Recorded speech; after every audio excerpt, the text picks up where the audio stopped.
आज मैं यहाँ पर काफ़ी टेस्टी पिस्ता ड्राई फ्रूट्स केक की रेसिपी लेकर आई हूँ। एक्समस आने वाला है तो केक बनाना तो बनता ही है।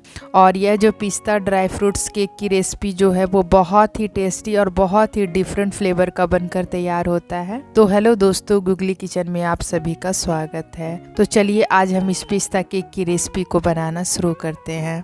पिस्ता केक की रेसिपी को बनाने के लिए सबसे पहले मैंने यहाँ पर मिक्सर जार लिया है और इस जार में हम सबसे पहले चीनी को पीसेंगे। तो यहाँ पर मैंने हाफ कप के लगभग चीनी लिया है। आपकी जितनी क्वांटिटी में केक बनानी हो ना, उसी क्वांटिटी में किसी भी बर्तन का एक मेजरमेंट रख ले, क्योंकि केक बनाने में मेजरमेंट बहुत जरूरी होता है। आप यहाँ पर देख सकते हैं मैंने चीनी को ग्राइंड कर लिया है। उसके बाद उसी चीनी में मैंने 1/4 कप के लगभग रिफाइंड ऑयल डाला है। यहाँ पर आप बटर या घी का भी इस्तेमाल कर सकते हैं। 2 चम्मच के लगभग मैंने यहाँ पर डेसिकेटेड कोकोनट डाला है। ये टोटली ऑप्शनल है, आपके पास हो तो डालें, नहीं तो इसे स्किप कर सकते हैं। उसके बाद मैंने यहाँ पर हाफ कप दही लिया है। अब इन सारी चीज़ों को फिर से हमने ग्राइंड कर लेनी है। तो आप यहाँ पर देख रहे हैं मैंने सारी चीज़ों को अच्छी तरह से ग्राइंड करके मिक्स करके एक साथ कर लिया है। तो अब हम इसे साइड में रख लेनी है। तो यहाँ पर हम पिस्ता ड्राई फ्रूट्स केक बना रहे हैं, तो पिस्ता को भी हमें हल्का ग्राइंड कर लेनी है। तो मैंने यहाँ पर जार लिया है और 2 मुट्ठी के लगभग मैंने यहाँ पर पिस्ता ले लिया है।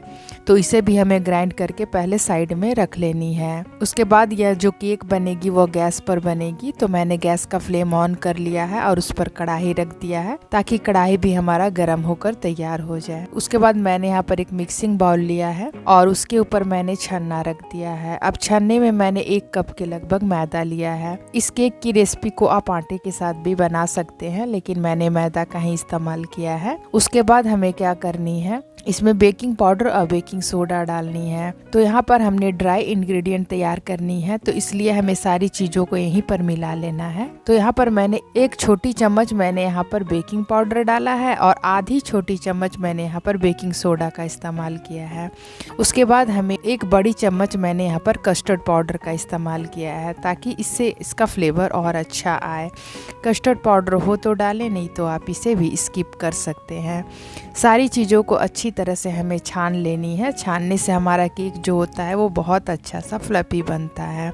तो मैंने सारी चीज़ों को यहाँ पर छान लिया है। अब छानने के बाद हमें इसे अच्छी तरह से पहले स्पैचुला से मिला लेनी है, क्योंकि इसमें बहुत सारी चीज़ें हमने डाली है। तो बेकिंग पाउडर बेकिंग सोडा जब अच्छी तरह से ड्राई इंग्रेडिएंट में मिल जाएगा, उसके बाद ही हम इसमें वेट इंग्रेडिएंट शामिल करेंगे। तो आप यहाँ पर देख रहे हैं मैंने सारी चीज़ों को स्पैचुला से अच्छी तरह से पहले मिला लिया है। उसके बाद हमें इसमें शक्कर को जो मैंने पीसकर और सारी चीज़ों को जो पीसकर तैयार किया था उसे हमने इसमें डाल देनी है। डालने के बाद हमें इसे धीरे धीरे मिला लेनी है। तो हमें अब इसे ज़्यादा नहीं फेंटना है, क्योंकि अब इसमें बेकिंग पाउडर और बेकिंग सोडा डाला हुआ है। तो बेकिंग सोडा बेकिंग पाउडर डाल देने के बाद हमें चीज़ों को ज़्यादा नहीं फेंटना होता है। तो धीरे धीरे स्पैचुला की मदद से हमें इसे अच्छी तरह से पहले एक साथ कर लेनी है, मतलब कि अच्छी तरह से मिलाकर तैयार कर लेनी है। तो आप यहाँ पर देख रहे हैं कि मिलाते हुए मुझे लग रहा है कि बैटर अभी थोड़ा सा सख्त है, मतलब कि थोड़ा सा गाढ़ा बैटर है। तो इसे हमें थोड़ा सा पतला करना होगा। तो पतला करने के लिए इसमें हम 2 या 3 चम्मच से ज़्यादा दूध नहीं डालेंगे एक ही बार, नहीं तो फिर हमारा बैटर जो है वो गीला हो जाएगा। तो फिर केक जो है वो अच्छी तरह से फूल नहीं पाएगा। केक की जो कंसिस्टेंसी होती है ना, वो ज़्यादा गीली रहनी चाहिए और ना ही ज़्यादा सख्त रहनी चाहिए। तो इस चीज़ का हमें ध्यान रखना चाहिए। तो इसमें दूध मिलाने से पहले मैंने थोड़ी सी ड्राई फ्रूट्स डाल दिया है, जिसमें मैंने बादाम को बारीक कट करके डाल दिया है और थोड़ा सा पिस्ता को मैंने बारीक कट करके डाल दिया है। ऐसे मैंने पिस्ता को पीस कर भी रखा हुआ है, उसे हम बाद में इस्तेमाल करेंगे। तो ड्राई फ्रूट डालने के बाद मैंने अच्छी तरह से मिला लिया है। उसके बाद कुछ ड्रॉप्स मैंने वनीला एसेंस का भी डाल दिया है। या हो तो डालने, नहीं हो तो आप इसे स्किप कर सकते हैं, इससे इसका फ्लेवर थोड़ा चेंज हो जाता है। उसके बाद मैंने बोला था बैटर थोड़ा गाढ़ा है, तो मैंने 2 चम्मच के लगभग यहाँ पर दूध भी इस्तेमाल कर लिया है। ज़्यादा दूध नहीं डालनी है, बस 2 चम्मच दूध डाल के हमें फिर से इसे अच्छी तरह से मिला लेनी है। तो यहाँ पर हमारा केक का जो बैटर है वो अच्छी तरह से तैयार हो गया है। यहाँ पर आप ड्राई नट्स नहीं डालना चाहते हैं तो वो टूटी फ्रूटी होता है वो भी डालकर बना सकते हैं, लेकिन चूंकि आज हम पिस्ता ड्राई फ्रूट केक बना रहे हैं इसलिए मैंने यहाँ पर ड्राई नट्स को डाला हुआ है। तो अच्छी तरह से आप देख सकते हैं मिल गया है और इसकी कंसिस्टेंसी भी आप देख सकते हैं। अब हमें क्या करना है, एक केक मोल्ड ले लेना है, कोई भी बर्तन ले लेनी है जिसमें आपको केक को पकानी है। तो यहाँ पर मैंने एक बर्तन ले लिया है, उसमें मैंने थोड़ा सा तेल डाल दिया है ताकि चारों तरफ अच्छी तरह से हम यहाँ पर ग्रीस कर ले।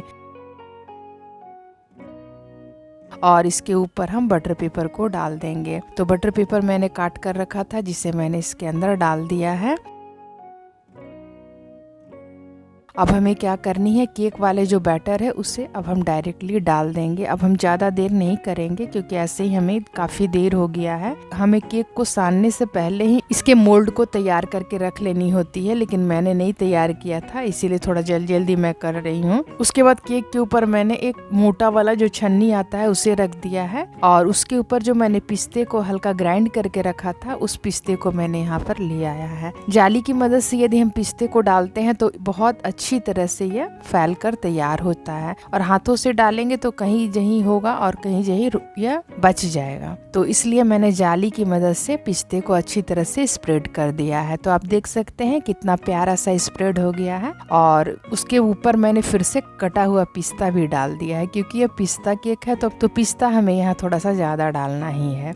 उसके बाद हमने इसे टैप कर दिया ताकि वो जो भी एयर बबल्स हो वो अच्छी तरह से निकल जाए। हमारी कढ़ाई गर्म थी तो मैंने स्टैंड रखा और उसके ऊपर बर्तन रख दिया, लेकिन बर्तन रखने के बाद मुझे लगा कि स्टैंड काफ़ी ऊंचा हो जाएगा, पकने में काफ़ी वक्त लग जाएगा। तो मैंने स्टैंड को हटा दिया और डायरेक्टली मैंने मोल्ड को कढ़ाई में डाल दिया। अब हमें इसे ढक देनी है। तो अब हमें इसे 40 से 45 मिनट के लिए इंतजार करनी है। तो यहाँ पर हमारा 40 मिनट हो चुका था। तो मैंने इसे मीडियम फ्लेम पर पकाया था तो 40 मिनट में अच्छी तरह से पककर तैयार हो गया था।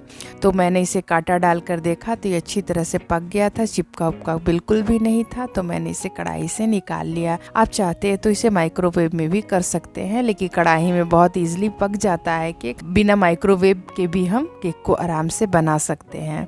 तो साइड से मैंने स्पैचुला से इसे हटा लिया, उसके बाद चम्मच की सहायता से मैंने इसे निकाल लिया क्योंकि हम इसे पलटेंगे नहीं। अगर हम इसे पलट देंगे डीमोल्ड करने के लिए तो सारा जो हमने नट्स डाला है वो नीचे आ जाएगा। तो इसलिए मैंने बहुत सावधानी से इसे निकाल लिया है, सीधा ही निकाला है मैंने। आप देख सकते हैं हमारा केक कितनी अच्छी तरह से पककर तैयार हुआ है। उसके बाद धीरे धीरे हम इसके बटर पेपर को हटाएंगे, क्योंकि यदि हम पलट के बटर पेपर हटाते हैं ना, जो उस ऊपर वाला नट्स है वो हट भी सकता है। तो हमें कोई भी रिस्क नहीं लेना है। तो मैंने बटर पेपर को हटा दिया है और एक प्लेट में मैंने केक को रख दिया है। तो हमारा पिस्ता केक यहाँ पर बनकर तैयार हो गया है। आप देख सकते हैं ये कितना अच्छा बना हुआ है और इसका नटी फ्लेवर जो आता है ना वो बहुत ही फ्लेवरफुल होता है। तो इस तरह से आप पिस्ता केक को बनाएं और सर्व करें, और 25 दिसंबर को आप इस केक को जरूर बनाएं क्योंकि यह खाने में बिल्कुल भी डिफरेंट लगता है और बच्चों का तो समझिए कि यह फेवरेट होने वाला है। तो बस अब केक को हमने कट कर लिया है क्योंकि इसके अंदर वाले टेक्सचर को भी आपको दिखलाना जरूरी है कि हमारा केक का अंदर का टेक्सचर कैसा आया हुआ है। तो आप यहाँ पर देख सकते हैं हमारा केक कितनी अच्छी तरह से पका हुआ है, बिल्कुल भी नहीं लग रहा है कि मैंने इसे कढ़ाई पे पकाया है। तो इस तरह से आप कढ़ाई में पिस्ता केक बनाएं, खाएं, बच्चों को भी खिलाएं।